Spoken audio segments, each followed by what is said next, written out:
Still working on the new access to the attic. So basically a 19 by 42 inch hole for now.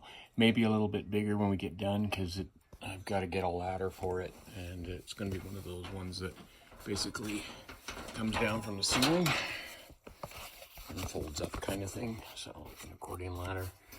Anyway, so here we are upstairs. Space, as you can see, it's pretty spookum. So should be able to do quite a bit with it up here. So see if I can get a little light. Any brighter? Nah, not really. Anyhow, I got to get over into that corner in a bit. Get the light. So that corner is the direction we got to go in to get the electrical, so we can finish moving that.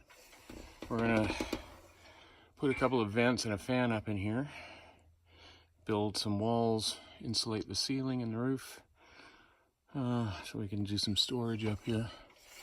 It's too warm right now for it. I think we're gonna have to take it a break from it. So right now all this insulation's got to go. It's all just full of squirrel shit. Anyhow, that's it from up here right now. Work continues. Later all.